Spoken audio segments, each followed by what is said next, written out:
Voilà, j'ai droit à 33 minutes 53. Oh, génial. Bonjour à tous mes amis, aux frères et sœurs.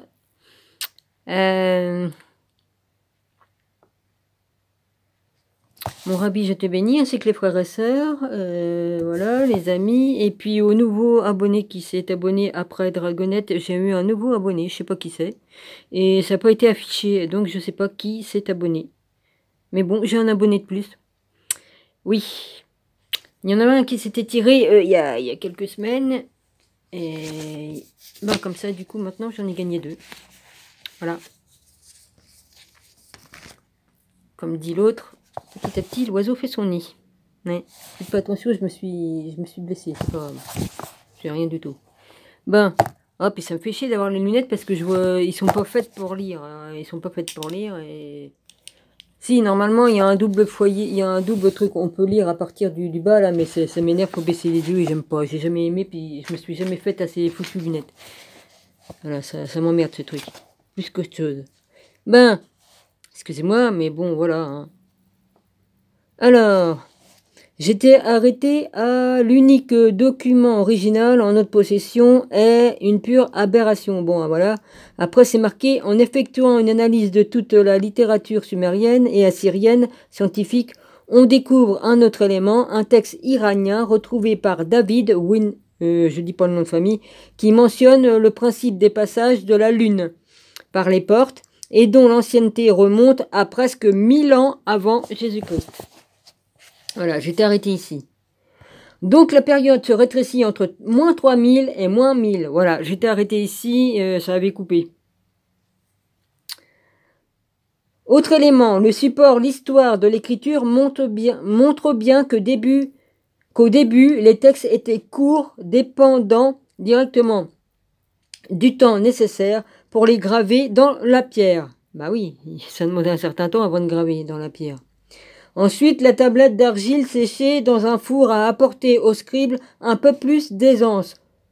Or, le livre d'Enoch slavonique ne possède que 68 chapitres avec 66,864 caractères contre 108 chapitres, 167,540 caractères pour l'éthiopien. Ces chiffres indicatifs proviennent de Enoch, dialogue avec Dieu et les anges, où, de plus, les ennuyeuses et inutiles répétitions ont été enlevées. Cela nous met le contenu de la version slavonique à 40% seulement de l'éthiopien. Je viens de me chauffer, bah l'autre il refait des courants d'air, si bien qu'il me refroidit encore une fois. Je sais, je suis casse-couille avec mes histoires de voisinage là, qui m'emmerdent. Mais j'en ai marre, je chauffe pour en rien, quoi. Voilà, j'ouvre ma fenêtre et je fais du chauffage, ça fait exactement pareil. Exactement pareil. Je sais, je me répète. Quand mon cousin m'a dit, ah bah t'as qu'à déménager. Ah oui, je vais déménager. Bah oui, parce que j'ai un couillon qui prend plaisir à me faire chier. C'est moi qu'il va falloir qu'il dégage. Bah voyons. Puis il va falloir que j'ai vérifié s'ils n'ont pas coupé ma chaîne en bas qui coupe ma cour. J'ai le droit de mettre une chaîne, mais j'ai l'impression qu'elle y est plus. Bon, je sais que j'y vois pas trop clair et puis que ça dépend le vent. Je vois pas les dessus, il y a des trucs blanc et orange qui fluorescents. Et je vois pas le truc bouger, donc j'en sais rien. J'irai voir tout à l'heure. De toute façon, il faut que j'aille voir si j'ai du courrier. Et aujourd'hui, ils n'ont pas fait de marché. J'ai pas vu de marché comme il y avait il y a 8 jours.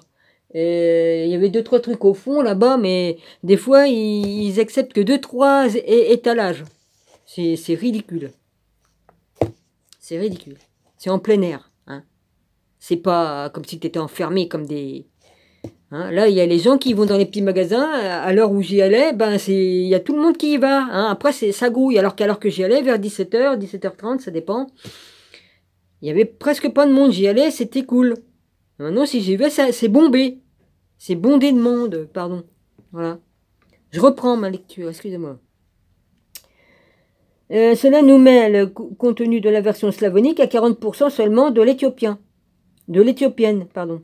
Le texte slave est conçu court et va à l'essentiel. Par exemple, il ne comporte pas le chapitre 89 éthiopien, qui n'est ni plus ni moins qu'une pure copie du livre de Daniel et qui concerne l'histoire l'Israël.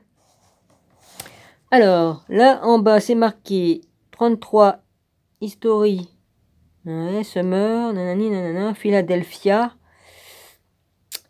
1981, Philadelphia. Dossier historique. 34. Voir l'histoire du livre des 2 volumes de Bruno, je dirais pas son nom de famille, découvert Shigalima en l'an 2000. Et je dis, et il dit. Dossier historique aussi, là. Ok.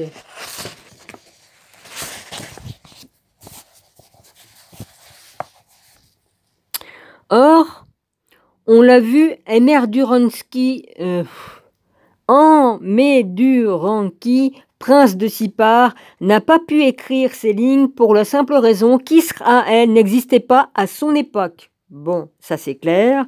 Le professeur Vander machin truc, je mets pas son nom, membre de la seconde équipe des traducteurs des manuscrits de la mer morte, est même plus catégorique à ce propos. Il existe suffisamment de raisons pour croire que Enoch biblique et Enoch pseudo-épigraphique ne sont qu'un reflet des traditions mésopotamiennes de 7 rois antédiluviens et en Meduransky de Sipar, un roi qui fut associé au dieu soleil et à la divination. J'ai froid. Il me fait chier ce con. J'ai 20 là-dedans et j'ai froid avec ces conneries. Enoch, le 7e patriarche d'avant le déluge, dans la Bible, donna un calendrier solaire et reçut des révélations sur le futur à travers des mancies, M-A-N-C-I-E-S, comme les rêves symboliques. CQFD, si même Vander machin truc l'affirme, alors il importe d'en tirer la véritable conclusion. Le livre d'Enoch éthiopien a été modifié par un scribe juif qui y a intégré des passages de littérature hébraïque, passages ne figurant pas dans la version slave du Varov. La période s'affine entre moins 3000 et moins 1200. Ils ont encore voulu tricher par là?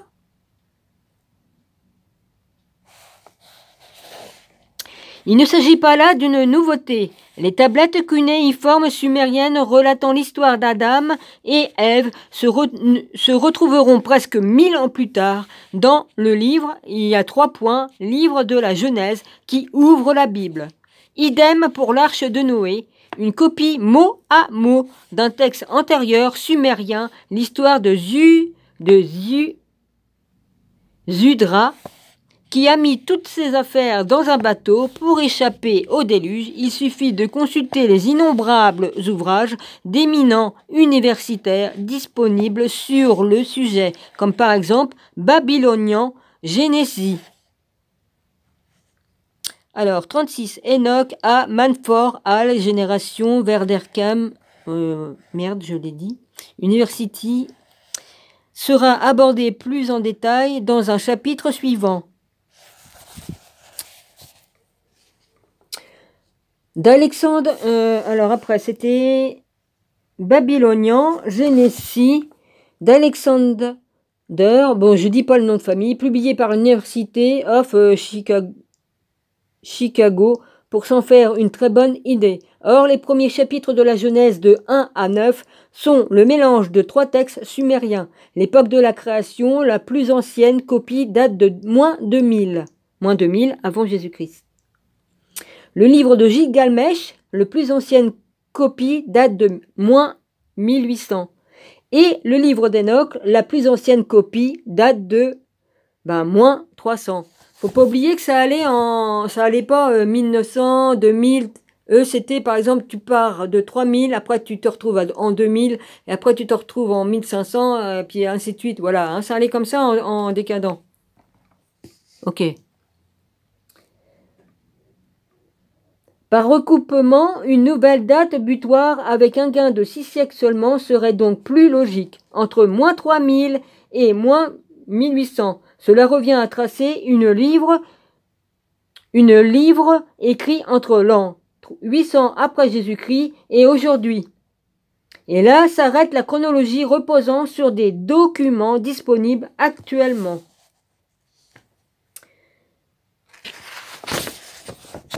Alors, je ne sais pas si vous pouvez voir. Je vais vous montrer, mais vous allez voir tout ça à l'envers. Il y a des écrits anciens. Ici, il y a des écrits anciens. Voilà. Et ça a évolué au cours des siècles. Alors, évolution de l'écriture sumérienne sur 3000 ans. Diviser ces 8 périodes par le professeur Samuel, je ne dis pas son nom de famille, Kramer, voilà. Il y a Kramer aussi, Pennsylvanie. La colonne 1 regroupe les signes cunéiformes les plus anciens. La 8, les plus récents. Les tablettes les plus anciennes, retrouvées à Erech, ou Erech, je ne sais pas, datent de 4000 environ avant et moins 2600. La quatrième va de moins 2600 à moins 2450, période dite classique qui représente l'écriture la plus pure de l'histoire sumérienne. La colonne 5 va de moins 2450 à moins 2050. La sixième de cette utilité par les scribes assyriens après 1000 avant Jésus-Christ. Le grand problème de cette discipline, remarque le professeur machin, là, je ne vais pas dire son nom, est que les universitaires du 19e siècle ont déchiffré la dernière période au lieu de la première, ce qui a ralenti l'étude du sumérien.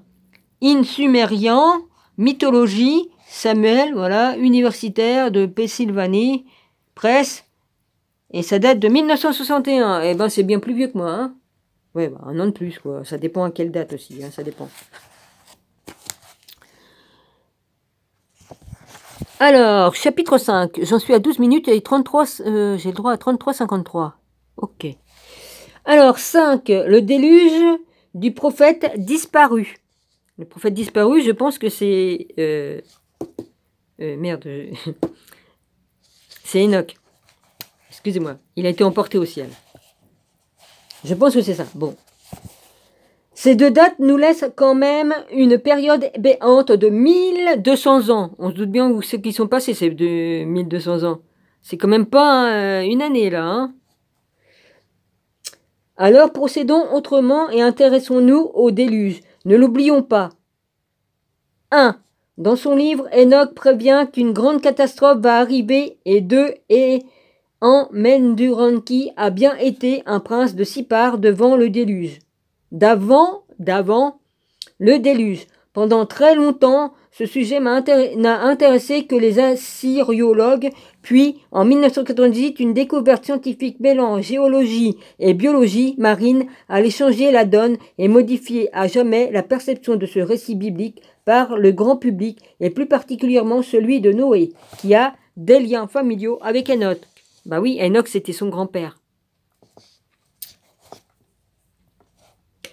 En effet, depuis l'avènement de siècles de lumière de Voltaire, le contenu des textes de l'Ancien Testament a été systématiquement présenté comme une invention des prêtres pour mieux contrôler la population par le sentiment de peur et surtout de culpabilisation. Ainsi, le fait que la terre ait été soudain recouverte par les eaux relevait du conte pour enfants. Comme le livre d'Enoch abordait le déluge, il a rejoint de facto le même rayon. Ah non, ça plaît pas qu'on dise que Dieu s'est fâché et qu'il a fait du nettoyage. Pourtant, 2 géologues de l'université de Columbia, département de Lamont du RT... Bon, non, on dit pas. En utilisant la technologie des explorations pétrolières pour sonder la mer Noire de la Bosphore et le Bosphore, allait prouver que oui, il y a bien eu un déluge massif, voici 7600 ans dans la région actuelle de la Turquie, sont approximativement en 5,600 avant Jésus-Christ, 5600 avant Jésus-Christ. Leur minutieux travail a mis en évidence l'arrivée soudaine d'une phénoménale masse d'eau qui a inondé le petit lac d'eau douce de la région pour devenir aujourd'hui ce que l'on appelle la mer Noire. Un petit lac qui est devenu la mer Noire. Aussitôt, toutes les télévisions de la planète ont programmé des émissions spéciales exclusives le déluge de Noé a vraiment eu lieu. Ben, évidemment qu'il a eu lieu. Si Dieu dit que ça a eu lieu, c'est parce que ça a eu lieu. Dieu n'a jamais menti. Par contre, il y en a qui ont beaucoup menti et qui ont enlevé beaucoup de choses des livres. Sacrés. Ouais. Comment l'ont-ils prouvé? En prélevant méthodiquement tous les fossiles, toujours figés dans les diverses couches du fond jusqu'à la surface et en les soumettant aux datations paléo-climatiques, génétiques et biologiques des laboratoires indépendants. Leurs résultats, pour une fois unanimes, montraient la soudaine uniformité des fossiles dès qu'ils s'approchaient de la surface. En plaçant sur une carte les dates de tous les fossiles en évidence, s'est imposé. En 5600 avant Jésus-Christ, l'eau de mer a soudain envahi le lac. Mieux, les scientifiques ont même pu voir la montée des eaux avait pris deux années pour recouvrir ce territoire équivalent à la surface de toute la région parisienne. Eh ben dis donc, seul problème pour leur thèse, dans cette région, il y a eu d'autres déluges, mais avant et après celui-ci. Ben oui, il y en a eu au moins 4. Les histoires du déluge sont universelles. On les retrouve aussi bien chez les hindous, les romains, les aztèques que les chinois. Leur existence n'est donc plus un mythe, mais bien une terrible réalité. Le seul souci consiste à savoir de quel déluge il s'agit. Selon ces deux géologues, Ryan et Pittman, leur grande inondation eut lieu en 5600 avant Jésus-Christ. Or, comme on l'a déjà vu, l'écriture cunéiforme sumérienne n'est apparue qu'en 4000 avant Jésus-Christ et ne s'est stabilisée,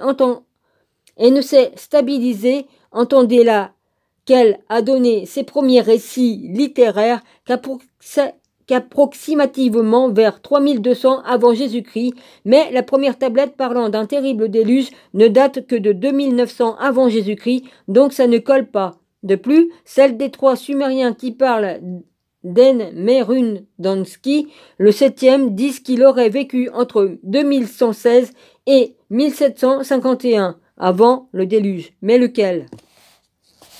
Vous savez qui a demandé? Oh, dit, demandez à Dieu, il vous donnera la réponse, C'est pas si dur que ça. Et puis, de toute façon, vous oubliez qu'à l'époque, les gens, ils vivaient 1000 ans. 1000 ans. Ils vivaient 1000 ans à une époque. Donc, faut aussi en tenir compte. Ils vivaient 1000 ans.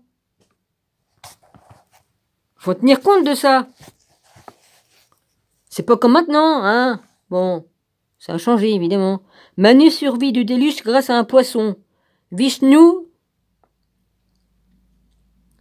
qui a guidé son bateau vers une montagne. Ovide raconte que Jupiter avait convaincu Neptune de noyer toute la Terre, à l'exception du mont Parnasse.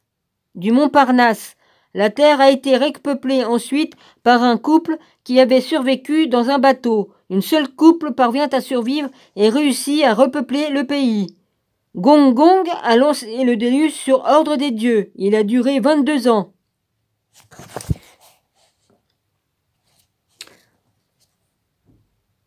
Ce qu'ils décident de l'arrêter, pour cela, les dieux l'ont tué. Ah, les dieux l'ont tué parce qu'ils voulaient décider d'arrêter le déluge. Ah, il y a un problème là. Ouais. Voilà. Bon. La tête de Nimurta. Oui, c'est un T au bout. Dieu qui, inondation du printemps sculpté vers 3000 avant Jésus-Christ, on remarque l'absolue prééminence des yeux, ce qui explique cette question de la déesse à son fils, jeune Dieu. Sa mère lui demande alors si la femme qu'il désirait appréciait son regard, avant de consentir à leur union découverte à Enzumna, Tel Asmar, par l'Institut oriental de l'Université de Chicago. Photo, je dis pas le nom, nanana. Ce qu'il décide de... Oui, bon, bah voilà. Il a des grands yeux, puis alors... Je vois pas en quoi que ça gêne, vas-y. L'autre, non, je l'épouse pas parce qu'il a des grands yeux. Ah bah à ce moment-là, si t'as des grands pieds, un grand nez, des grandes mains, alors, Gilles avait des grands pieds, des grandes mains, et puis des yeux normaux. Un nez, bon, il avait le nez de son père. Et puis je serais pas allé avec parce qu'il était comme ça. Bon. Et c'est bon quoi. Il avait les cheveux longs aussi à une époque. Et les cheveux très longs et qui frisaient, très longs. Et la barbe et la petite moustache et tout ça. Il était pas mal quand il était jeune. C'est pas mal. Comme on vieillit, bon, bah, on en prend un coup, mais bon. Il avait toujours ses yeux magnifiques bleus. Hein. Bon, avec ses scribes, le sumérien, qui avait la curieuse... de toute façon, il avait retrouvé la ligne, hein, parce qu'il avait tellement maigri que... oui, il pesait plus grand. Hein. Ouais. Avec ses scribes sumériens qui avaient la curieuse manie de donner des durées... J'en suis d'où il me reste encore un peu de temps. Qui avaient la curieuse manie de donner des durées de vie de 300 ou de 400 ans à leurs personnages. Eh oui, la manie, mais oui, donner 3 ans ou 400 ans à vivre, mais je vous dis que 1000 ans, ça existait. Hein? Je le redis. C'est bien plus encore que 400 ans. À leur personnage, lorsqu'ils n'étaient pas du règne de 25 000 ans. Ah oui, bon. À une époque où la durée de vie moyenne ne dépassait pas les 40. On a tendance à s'y perdre. Témoin, le texte suivant d'un scribe sumérien a lui aussi perdu la notion du temps. Ah bah moi, ça m'arrive de perdre la notion du temps. Hein. Comme je suis tellement pris par à étudier, à lire ou à faire un truc, paf, j'oublie carrément où je suis ni quoi qu'est-ce. Hein. Je suis ailleurs. Je suis dans mon monde, dans ma bulle, quoi. Lorsque la royauté descendit des cieux, elle vint d'abord à Eridu, à Lulim, devint roi et régna 28 800 ans. Il vivait encore plus longtemps, hein, encore. Alalaga régna 36 000 ans. Ainsi, 2 rois régnèrent sur la ville durant 64 800 ans. Je quitte alors la ville d'Eridu, car leur royauté passa à Bab Tibiria, le roi En-Mangal Anna. Oh, voilà une Anna. Régna durant 28 800 ans. Le dieu Dumunzi, un ancien berger, régna 36 000 ans. Je quitte alors la ville de Bab Tibiria parce que la royauté passa à Karak. Ainsi, un roi régna 28 000 ans. Je quitte alors Karak parce que la royauté passa à Sipar. Je quitte alors Sipar parce que la royauté passa à Sirupak. Et il est par Pars que la royauté passa à Sirupak. Et il est 5 villes, 8 rois régnèrent sur elle pendant 241 000 ans. Puis le déluge recouvrit la terre.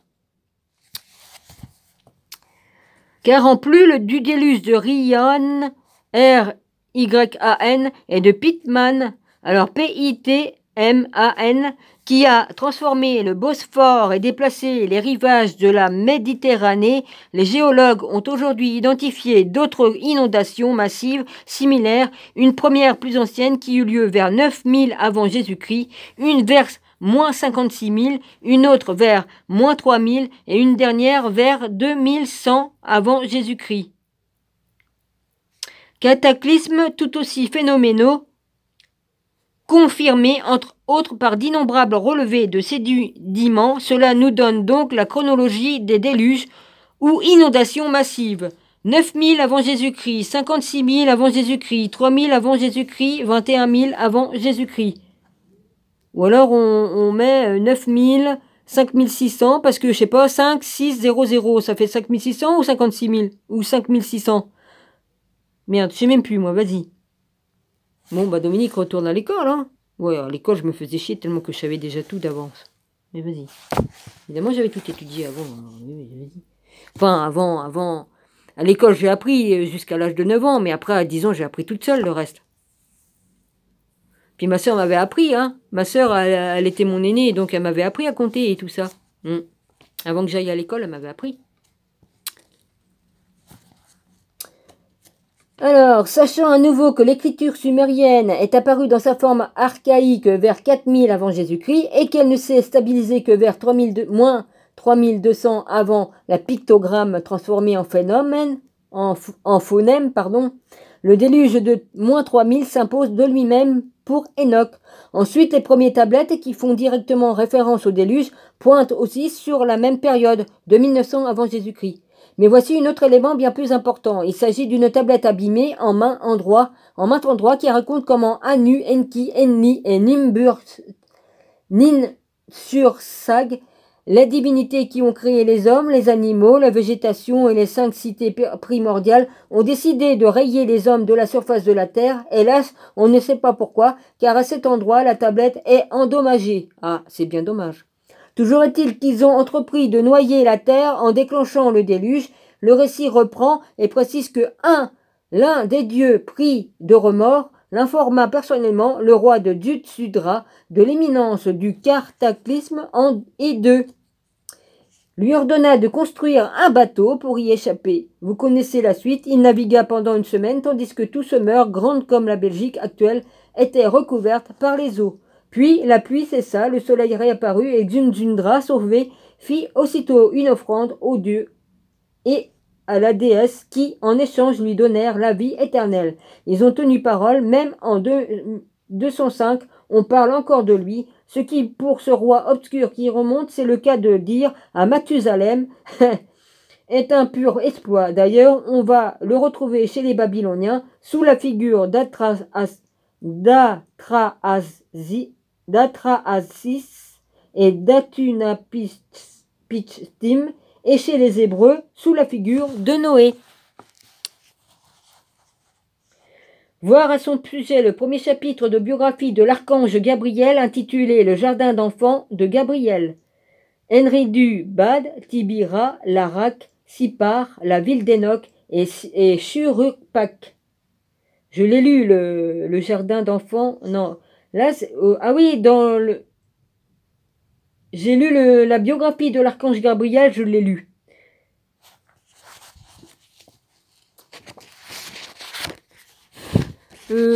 Il a de l'humour, l'archange Gabriel. Il a beaucoup d'humour.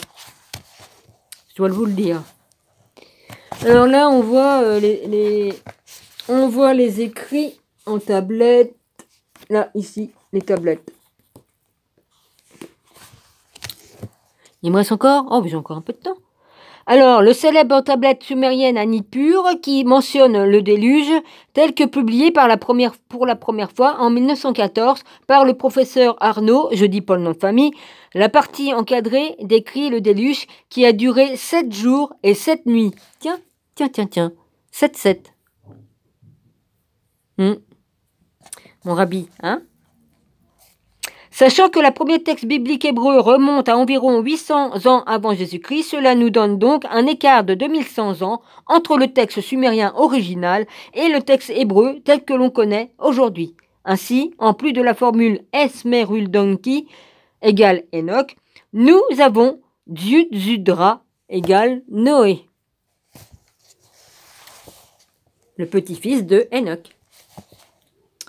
Mais l'homogénéité chronologique ne s'arrête pas là. En effet, après le déluge, la liste des rois sumériens reprend précisément, comme on l'a vu, vers 2900 avant Jésus-Christ dans la ville de Kish, au nord de Sumer, ou du moins de ce qu'il en reste. Après que le déluge se fut abattu sur la terre, et lorsque la royauté vint à nouveau des cieux, elle se présenta d'abord à Kibj, ou non, K-I-S-H. C'est un H, c'est pas un B, je crois pas. Par recoupement successif, on retrouve donc à nouveau la période clé de 3000 avant Jésus-Christ, celle associée au déluge dont parle Enoch. D'ailleurs, sur toutes les tablettes, l'histoire de Sumer s'arrête avec l'inondation et reprend ensuite. Mais que s'est-il vraiment passé? 28.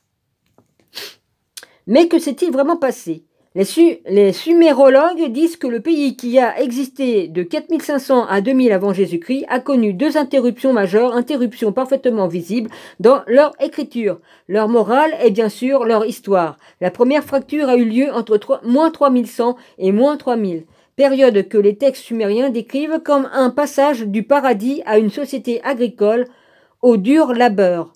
Et la seconde, de moins 2200 à moins 2100, comme si les Sumériens avaient soudain perdu une partie de leur savoir pendant un siècle. Dans les deux cas, remarque le finnois Timo, je dis pas le nom après. Interruption est due à quelque chose de dramatique. La période intermédiaire précédente avait créé une société triste et mélancolique. Importante distinction par la spécialité par opposition aux aux assyriologues, plutôt aussi spécialistes de l'akkadien et de la période babylonienne plus tardive. Cette période a bien vécu un cataclysme qui a décimé toutes les civilisations de l'époque. Timo Niromoa recommande de lire le tir Millennium BC Climate Change and World machin truc, c'est en anglais. Ouais. Bon, je continue sur mélancolie, il manque un mot. Là,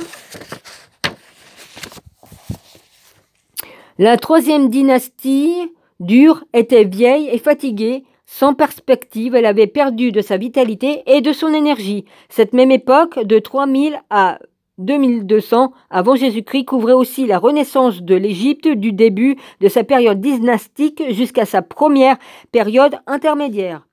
Alors que ce qui a fait fleurir puis faner... Oh tiens, vas-y, ouais, je vais rigoler, je porte le nom de Fanny, moi, c'est trop marrant, sauf que ça s'écrit pas pareil, évidemment. Je porte juste le nom, c'est tout, mais j'ai pas le sang. Bon, bah c'est pas grave, hein. Aux mêmes époques, ces deux pays contemporains. Était-ce une catastrophe cosmique? Les mythes nous disent que oui. La preuve que sa fenêtre est ouverte, parce que normalement, je n'aurais pas entendre la mobilette aussi fortement, là. Son truc, là. Les astronomes nous disent que ce genre de possibilité est constamment au-dessus de nos têtes, comme une épée de Damoclès. Il est facile de voir que l'hypocrisie, la puritanisme et le cynisme du monde occidental avaient déjà leurs racines à Sumer. La désolation des Sumériens et leurs lamentations précédant celles de Job et de Jérémie sont faciles à distinguer dans leurs poèmes. Plus on lit les poésies des Sumériens, plus on comprend qu'ils ont eu des expériences traumatisantes et la plus grande d'entre elles fut le déluge symbolisé par le serpent transformé plus tard en dragon. Soudain, on commence à mieux comprendre l'histoire du jardin d'Éden. C'est aussi une métaphore littéraire. Avant le déluge, Sumer était une sorte de jardin, paradis, où les fruits abondaient. Le monde en collision, je l'ai lu. Ils en parlent là en dessous, mais j'ai pas le temps de vous en parler. Parce qu'il me reste plus que 2 minutes. Je continue à lire un peu, alors. Ouais. Puis vint le déluge symbolisé, comme on l'a vu, par le serpent, et plus rien ne fut jamais comme avant. Il a fallu travailler la terre pour survivre. Effectivement, il y eut un déluge, mais dû à quoi? Au dégel massif à la suite d'une période de glaciaire, comme le soutiennent les auteurs de la grande débâche du climat. Du grand dérèglement du climat. Au passage de la Terre dans le chevelure d'une comète, à un tremblement de terre similaire à la catastrophe du 27 décembre 2004, mais du 12 ou 14 sur l'échelle de Richter. On sait par exemple que dans le passé, à plusieurs reprises, une vague géante a fait le tour complet de la Terre à cause de la chute d'un corps céleste géant